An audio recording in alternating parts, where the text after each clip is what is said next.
I'm going to invite our chime to sing, which is a wonderful way to mindfully come back to the foundations of mindfulness, the body, the mood, the mind, our stories.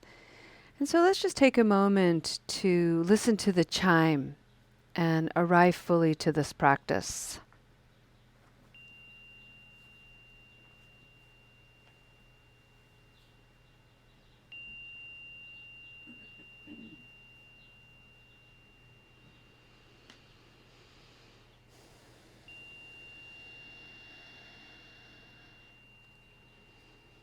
I'd like to begin our practice with a setting of an intention. This is a little sentiment of metta, and this one reads, may you make someone's day by showing up. May you make someone's day by showing up. It's so perfect. Yesterday in the Spokane Sangha, in our practice, we were reading from a book of sayings of Thich Nhat Hanh. Go slowly, breathe, and smile is the title of that piece. And the mantra that we were exploring yesterday was a question. How may I best love you? How may I best love you?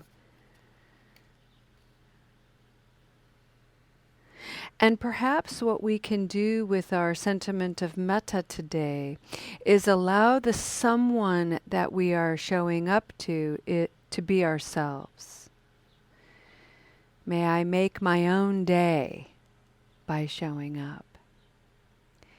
And by showing up, may I acknowledge that this is a wonderful way to love myself.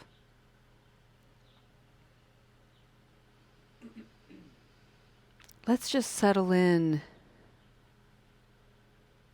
to that thought.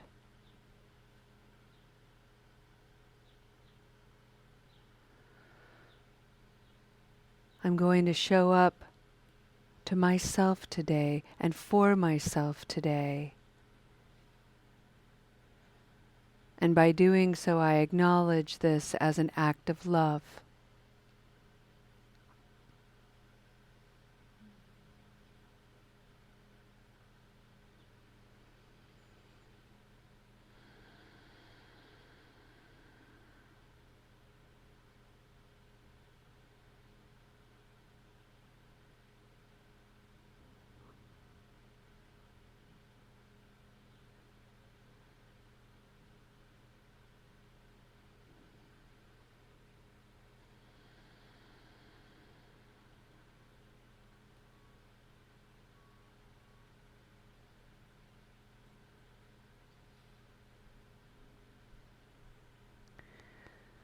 Friends, allow a gentle gaze inward and allow your attention to rest with ease on the simple act of breathing in and breathing out.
Friends,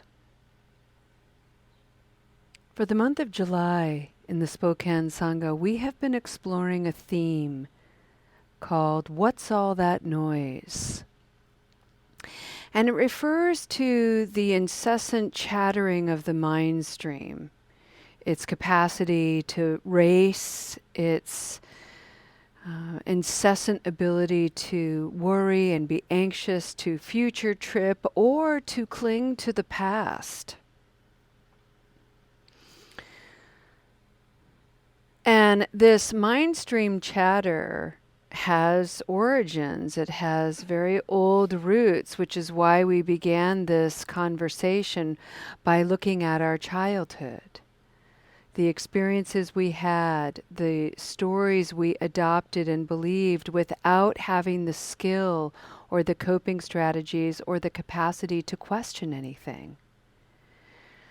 And then we explored the adolescent mind, the mind that is learning to individuate and develop some independence. And part of the maladaptive way adolescents do that is they're highly rejecting, extremely defensive and self-protective, pretty self-centered. And those create a lot of stories and a lot of notions and thoughts in the mind that we hang on to and are attached to. And then that informs who we are as adults.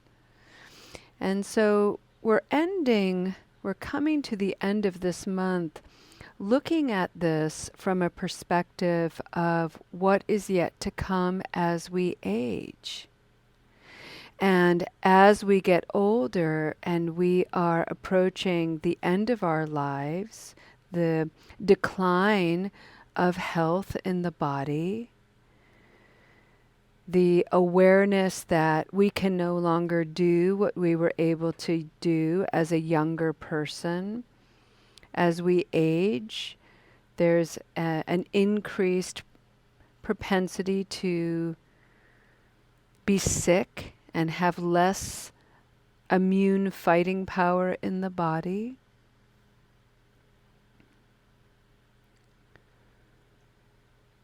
Belief systems surrounding death and dying may begin to emerge and tap on the door of our consciousness, seeking a little bit of attention. But what I'd like to bring forward today is in the context of recovery. And I'd like to bring forward one of the 5 remembrances that we also discussed this week, which is our actions are our only true belonging. Our actions are the foundation upon which we stand.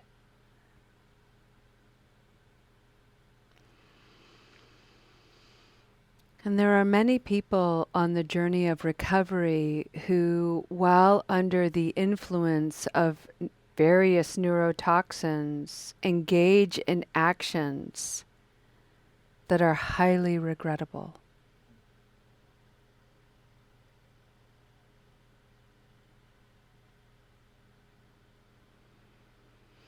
And if that's you, if you have engaged in actions that you regret, this is an opportunity not to bring those memories, bring those sources of regret up as a way to abuse yourselves, to be self-mortifying, but to simply hold them, maybe with a little bit of gentility, a little bit of wise understanding. Maybe with the wise intention of using that regret, gleaning the lesson from that unskillful action as a way of redirecting your future actions to something less harmful, more skillful, more ethical.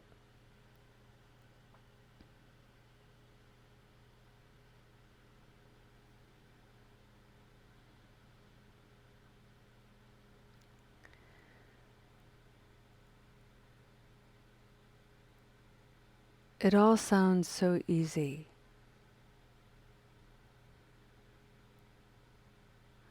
But this is a kind of practice that requires a level of real mastery. And the reason for that is because we're navigating a social construct, a social stigma that is all too quick to remind us of our mistakes, to remind us and actually enforce us to label ourselves, to label us in a way that we're never actually free from those actions. There are people in our lives that are very quick to bring them forward, to resurrect the past and superimpose it onto the present and make us responsible over and over and over again. And we do this to ourselves. And it's such a great example of samsara, cyclical existence, cyclical suffering. We just keep hurting ourselves over and over and over.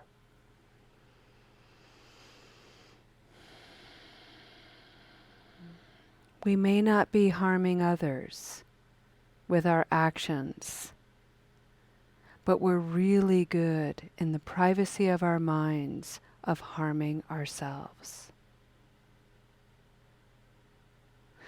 And so this is a practice, an invitation to look at those cycles, look at that, and simply see if we can hold it out and away from us, create a little space, a little neutrality, so that a crack of possibility can emerge. And from that crack of possibility, some compassion. Wow, I did those actions and they were incredibly unskillful, and my brain was completely hijacked with neurotoxins. And I am not that person anymore. And I am not engaging in those actions anymore. And I am learning from that to act differently and to treat my body and my brain differently.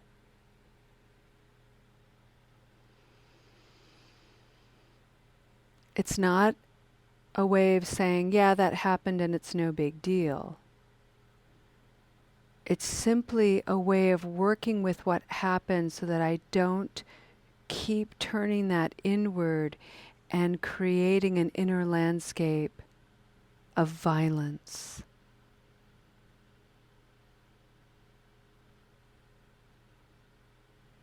And this is a deep, deep practice.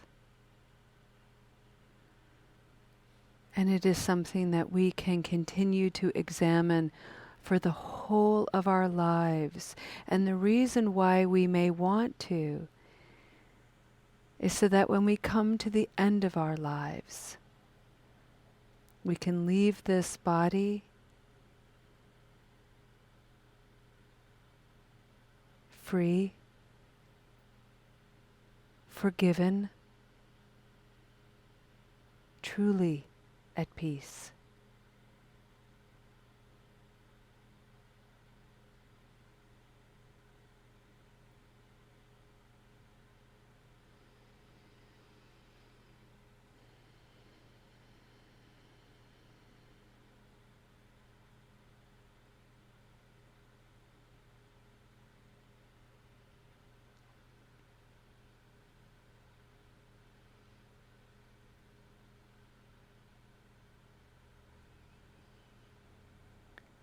How may I best love you? How may I best love me?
Let's go ahead, friends, and end our practice today with a dedication of merit.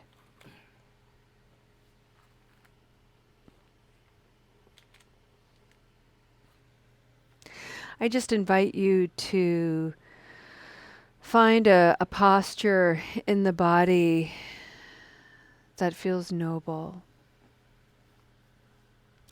And I use that word intentionally because no matter what you've done, no matter who you think you are in this moment, your presence here in this meeting, here in this life, is so rare and precious.